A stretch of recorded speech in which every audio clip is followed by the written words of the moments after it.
2026 has been a very busy year for horror and this channel. Now, I have watched 21 new releases so far this year, and just to compare, last year I watched 40 new releases in theaters, and I'm so close to 30, it's crazy to think that I'll probably get to 50 or 60 new releases this year at this rate. But we're here to talk about the month of March, and I have a lot to talk about this month. First, we're going to go over the monthly ranking, which is new releases and first-time watches. I have 10 this year. 6 are new releases in theaters, 4 were just first-time watches. Then we're going to go over my thoughts on season 1 of American Horror Story, which I did finish this month. And then we're going to go over the physical media haul. And then we're finally going to go over the NECA, because I have 2 new figures that was released this month. So it's going to be a new section whenever I have something to show. That'll be added to the monthly ranking so far. So let's go ahead and start with the monthly ranking of March. Y'all, it is 1 a.m. right now, okay? So please don't mind that. At number 10, I have Silent Hill Revolutions. I apologize if I'm saying that wrong. Now, it has been a good 3 weeks since I've seen this, so keep in mind, I don't remember a lot about this movie. But this tells the story of a father who wants to protect his child from learning the truth about where she connects to Silent Hill. Silent Hill is trying to get her to go. And I knew this was not a good movie going into it. I'm going to be so for real. I heard bad things about it, but this can't be that bad. It was that bad. It was a lot worse than I thought it was going to be. And it didn't look good. The CGI didn't look good. The characters were, okay, they're not memorable, to be honest. I remember the plot twist where basically the guy that kind of stalked her tried to force to help. It was revealed that he was part of Silent Hill trying to help bring her down. And when he realized that she wasn't the bad guy, that everyone was lying to him, he switched sides to help her. And how that kind of went. That's all I remember about the movie. And he banned his daughter at the end. And the whole point was to help save her. So it's like he would just abandon her at the end to just find the mom. That's wild. And you trust someone, but you're trying to protect your daughter. Okay. That's just a side thing though. Not a good movie.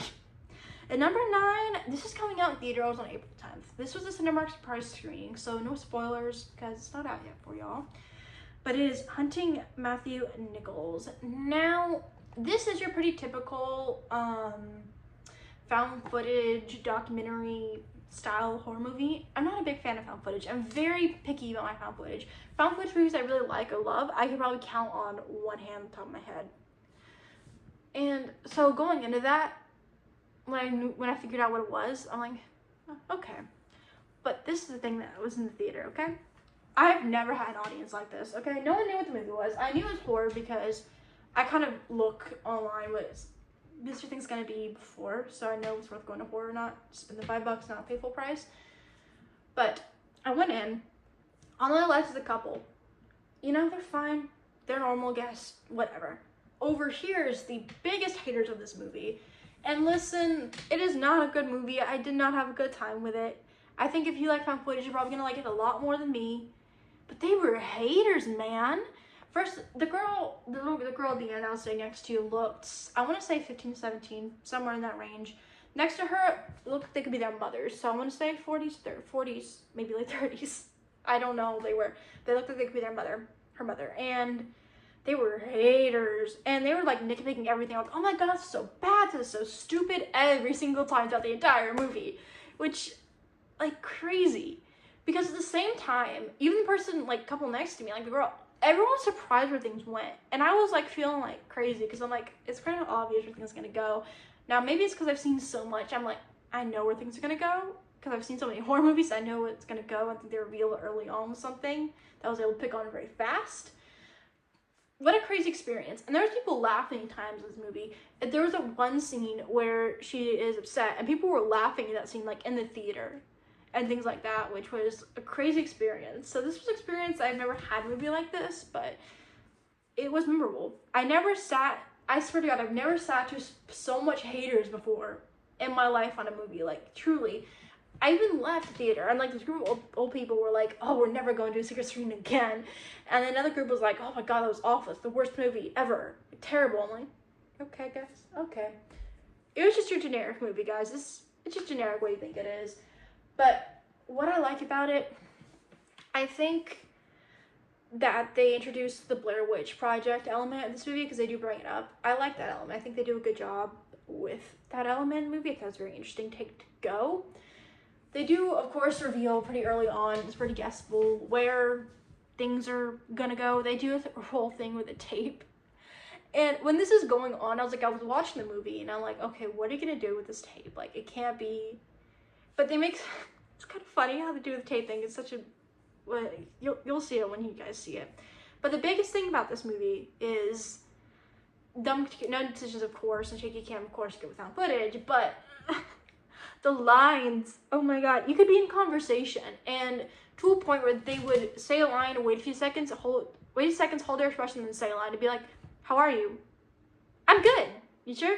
Well, I don't know. You sure? Yeah, I'm fine. Okay.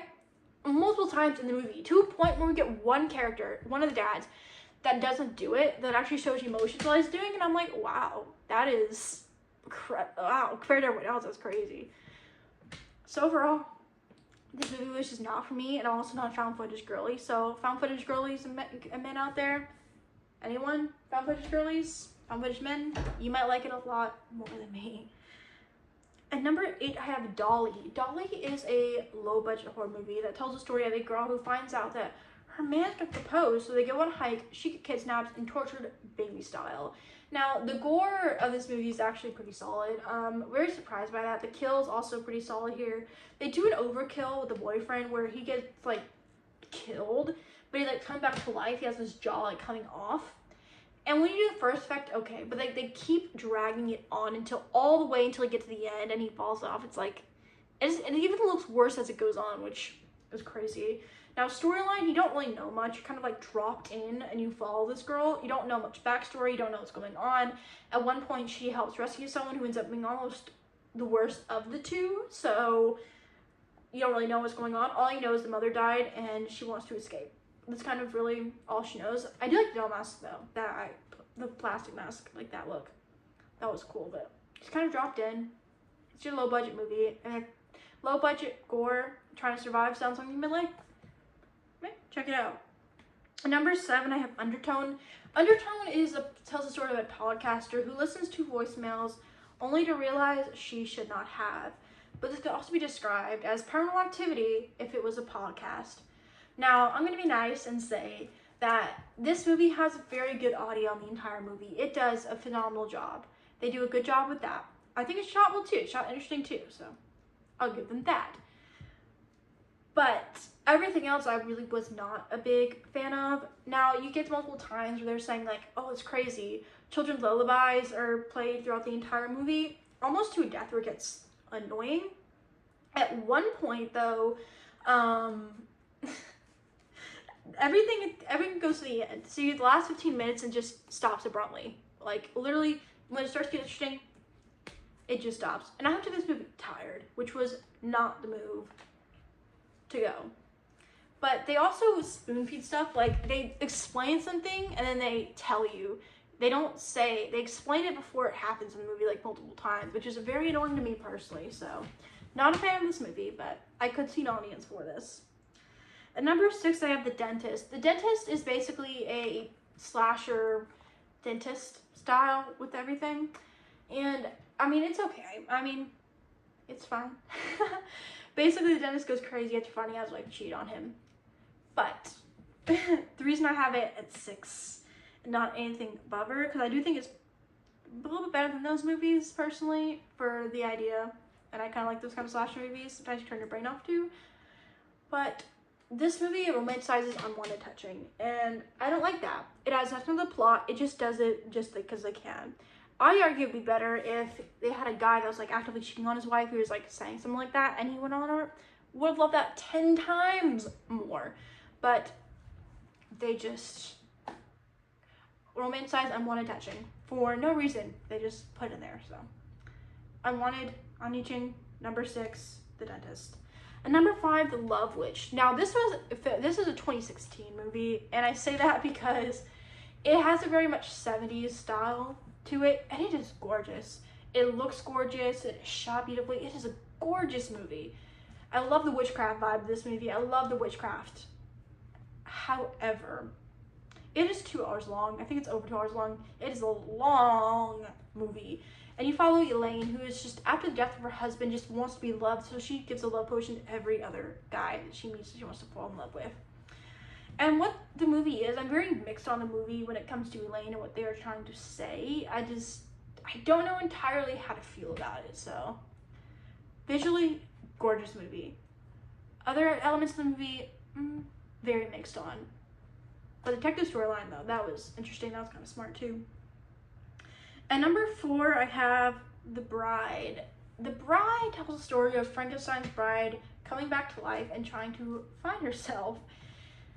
Now, I had a good time in theaters with this movie. I didn't mention it in my review, but this definitely is spoon-fed the message. It's definitely message heavy. Now, this doesn't really bother me in movies generally. It really does not. Unless we get a really bad movie here. Like, we had one, Night Patrol, that was bad. But I do like the character of the bride, how she goes. I'm very mixed on the Mary Shelley. Like, she kind of goes in between the story, which I was mixed on before. I'm even more mixed on now. I didn't entirely love that. There's also some plot lines in between with the cops that actually I still like. Again, this movie's not going to be for everyone, but actually I had a decent time, good time with seeing The Bride. I do recognize the faults, though. I do recognize that. At number 3, I have Forbidden Fruits. Now, I tried to brush her hair to make her look better. This is my childhood Barbie. She's in the movie. Does the doll in the movie look exactly like this? No, she's the same type of movie, Barbie, the recording stuff. So I brought her out for this and searched her out. So she's going to be in this video too. But this tells the story of a cult that is run after hours in the mall in a retail store. And I wish I could like this movie more than I did. I love Witchcraft. Witchcraft is one of my favorite horror movies. Suspiria, one of my favorites of all time. And I do like the vibe of the mall. I think the actual style I'm coming around to more. I'm mixed on the characters, though. I wish we saw more growth in the characters, especially Cherry. She gave a monologue that I really liked, but there was like no change at all, which I was not a big fan of. Now, you get to the end and you find out that Apple, who you've really been following, and acting-wise, it's fine. Acting-wise, they're good, but Apple is revealed to the end to find another free Eden store, kind of like join another cult. But I'm very mixed on it. Generally, I wish I liked it more than I did. It just didn't entirely work for me because I just wish there was some more growth in the characters, and it's just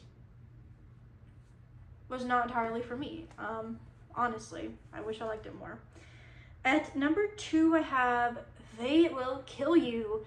And again, They Will Kill You tells a story of a girl who finds out the hotel she works for is run by a cult. Now, again, this is a movie I was mixed on. Not in movies that I absolutely love this month, as you can see so far. And I do think I think it's shot well, and I do love the visuals in this movie. I also want to mention, this is a very funny movie. It's just, the comedy is a little over the top sometimes with the kills. It didn't entirely do it for me. I think it's fun, but did not hit the mark with me, honestly, because I just much prefer the one above it. And at number 1, Ready or Not, Here I Come. I had a blast with this movie. I like the sibling relationship. I think acting-wise, this is a really fun movie. Is taking the story from Ready or Not, you pick up right at the last scene of Ready or Not, where you follow Grace as she finds out that she must fight again with a bigger group of people with her sister by her side. I like the sister relationship. The comedy at times is like, they do take it overboard sometimes, I will admit. Like that one scene when he's missing, I'm like, I get what you're going for, but it's a little over the joke. So, I mean, it's fun. I'm still mixed on the explode effect, though. I had a really good time with this movie. And between the two of them, I will say, yes, they have a similar premise, but the movies are different, but different premises. I would say between the two, if you like more of a less serious movie, like you don't want serious, you just want a time with a movie like that, they'll kill you. If you want a fun movie, Ready or Not 2, Here I Come.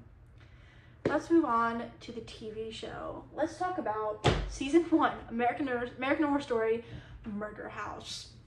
I'm gonna be honest, I thought it was okay. I started to get into it more, I guess, till the end, because I stretched this over really 2 weeks. Like, I'd watch some for a couple days, that I pick up after a couple of days just to finish the series.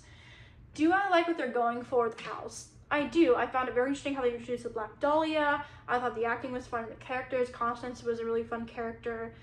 I don't know how I entirely feel about the storyline with the kid that's revealed as a school shooter and the daughter. I did not know that she was dead before, so I think that was like a fun reveal to find out that Tate was actually like kind of helping Violet not realize she was actually dead. The stuff where it does get me though is the baby demon stuff. Again, we have seen this in horror before, like a million movies I could probably name right now. But I think it's a fun series overall. I enjoyed season 1. Will I watch season 2? Maybe not. It was a fun series to watch for one season, but it's not something that I was like, this makes me want to watch season 2. I thought it was fun. I liked it for the most part. Violet, very mixed on that. But the storyline with the mistress trying to ruin everything, that was a good one. So, and I do like the character. I think that was fun how they introduced the ghost of the story. So I thought it was fun. I like this series. Season 1, probably won't go again though. Let's go ahead and talk about physical media, y'all. And we have a whole lot to talk about this month. Whole stack this month. Starting out, Piranha. Oh my god. This is 1978's Piranha. I saw this in Walmart and I knew I had to pick it up because this was on my watch list. And I do like this movie. I had a good time with this one. When I rank these series, fun time. And the Piranha series is the only one worth it, I promise you guys. But here it is. Steelbook. I love the artwork, guys. And the DVD is beautiful. I'm so happy that I got this. I got one Blu-ray this month. It is Happy Death Day. I got this from Amazon. This includes alternate endings and deleted scenes. And I have watched this because I was in the mood to watch it, and it was nowhere for streaming on free, so I did get it. DVDs. I got a lot of DVDs this month. Starting out with Cloverfield. The 3 movies. But if you hear that, yeah, check your cases before you buy it, because that could be your CD. It's not supposed to look like that. So that one's scratched. But the other 2 are perfectly intact, so I'm keeping it that way. Next I have Jaws. This has Spotlight location, the making of Jaws, a documentary featuring interviews, key cast and crew. Very fun. Now I own all of Jaws. I also picked up 13 Ghosts. I have not seen 13 Ghosts, so I just picked it up. And this one includes commentary of multiple things, documentary, 13 Ghosts, Ghost Files, Haunted House of Poltergeist, and it also has the trailer on here. I've also heard good things about this one. I picked up The Army of Darkness, Screwhead Edition. Screwhead Edition. I don't know why that I said before, but here it is. It has some features of creating the Deadites and an alternate ending, so I picked that up. I also picked up some collection DVDs, which I picked up this Stephen King one. It has The Dead Zone, Pet Sematary, Silver Bullet, and Graveyard Shift. I have only seen Pet Sematary, and this has the special collector's edition of it too. That and The Dead Zone. So I'm interested in checking out the rest of them. I have heard about these, so I'm very happy to own it and check it out. Next, I have an Undead collection here. I have Vampires by John Carpenter included, Fright Night, 30 Days of Night, and the Convent, and Dracula. So here it is. And they're all, and I like how they're all like this. That's one of the CDs, because they're all layered on top of each other and do not fall, which is nice. And lastly, from physical media, I have 8 of the Friday the 13th movie. I do plan on rewatching this for Friday the 13th, the last Friday the 13th of this month, so I went ahead and picked up this collection of DVDs just to make it easier on myself. And now, for the NECA section of this month, I have 2. I have the Ultimate Blood Pennywise. Here he is. Now, I have more in-depths. I do shorts. Okay, so when I do Here he is. Here he is. I do like the box design here too. I have unboxed him. I'm not going to unbox him here, but getting him out of his truck. Well, here he is. Now, I do shorts on these when I get them sometimes, and I show you guys everything that's in the box in detail, up close. Next, I have I got Terrifier 2. I have a short on him, and I have a video comparing him to the first Terrifier box. So here he is. Here's the box design. Yeah. So I do have a video comparing him with the other Terrifier figures so far that we have released, so you can check that out if you want to see how different they are, and a full box unboxing everything of these two. You just gotta look for a video of this one, and the shorts definitely have these unboxing. So I hope you guys like this recap. A lot to cover this month. I don't know how this next month is going to be because we have a lot to cover next month too. So I'll see you guys there, and I hope you guys have a good April. I'll see y'all there.